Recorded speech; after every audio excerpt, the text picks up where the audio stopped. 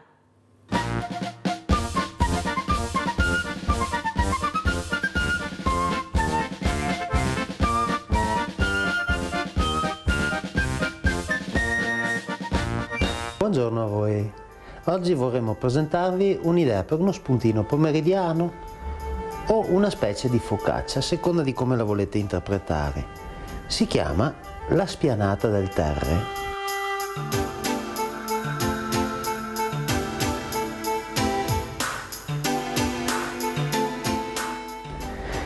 un impasto composto da farina, lievito di birra, acqua e noi in questo caso ci metteremo della mortadella, però potete mettersi anche della pancetta, della cipolla scottata in padella. La farcitura è lasciata alla vostra fantasia. Il procedimento è il seguente: iniziamo con il prendere un po' di acqua e sciogliamo il lievito di birra, mentre il resto dell'acqua lo versiamo nella farina. Seguite sempre le dosi che vi vengono date. Se non riuscite a scrivervele, chiamate pure TV Bassano. Se gradite avere una copia di questa trasmissione, chiamate sempre TV Bassano, che loro saranno lieti di fornirvi una copia di queste trasmissioni, sperando sempre che vi piacciono. Comunque, torniamo a noi. Abbiamo sciolto il lievito, lo versiamo sulla farina, ci aggiungiamo un pizzico di sale, la mortadella che abbiamo in precedenza tagliato a pezzetti e iniziamo pian pianino ad impastare, a far prendere l'acqua alla farina. Dopo un attimino, quando il composto incomincia a essere un po' più denso, ci aggiungiamo l'olio e poi dopo dovremo usare le mani. Quindi rimestoliamo un attimino bene il tutto, togliamo la forchetta e piano piano otteniamo un impasto abbastanza appiccicoso, come vedrete tra un minutino, e abbastanza morbido. Impasto che, se risulterà troppo morbido, andremo ad indurire leggermente con un altro po' di farina. 2 minutini e poi proseguiamo con la dimostrazione. Ecco, abbiamo impastato la massa, come potete vedere è abbastanza morbida, ma nello stesso tempo non appiccica più. Quindi la stendiamo sul nostro tagliere, la sporchiamo con un po' di farina, prima con l'aiuto delle mani e poi con l'aiuto di un mattarello. Andiamo a stenderla e poi la appoggeremo in una placca da forno e la lasceremo lievitare fino a che non raddoppierà il suo volume. Diciamo in una stanza di circa 20 gradi la lasceremo riposare coperta per almeno un quarto d'ora, 20 minuti. Mettiamo un foglio di carta oleata sotto in modo da poterla togliere con comodo poi e la stendiamo allargandola ben bene e la lasciamo coperta a lievitare. Abbiamo lasciato lievitare la nostra spianata, noi veramente non per 40 minuti, un po' meno per esigenze televisive. Ora andiamo a sporcarla con un po' di olio, lo spalmiamo ben bene sulla superficie, con l'aiuto delle dita gli facciamo un po' di segnetti, un pizzichino di sale grosso sopra e poi andiamo a infornarla a 180-170 gradi per almeno 40 minuti. Atteso veramente per 40 minuti ed eccola qui. La sforniamo dalla nostra placca, togliamo la carta oleata ed andiamo a vedere come è venuta la nostra spianata. Vedete? Ne prepariamo alcuni pezzettini da far gustare ai nostri amici. si accompagna bene a un pomeriggio in compagnia, a un piccolo stuzzichino prima di un pranzo. Decoriamo con 2 spicchietti di pomodoro e da parte mia vi auguro una buona giornata.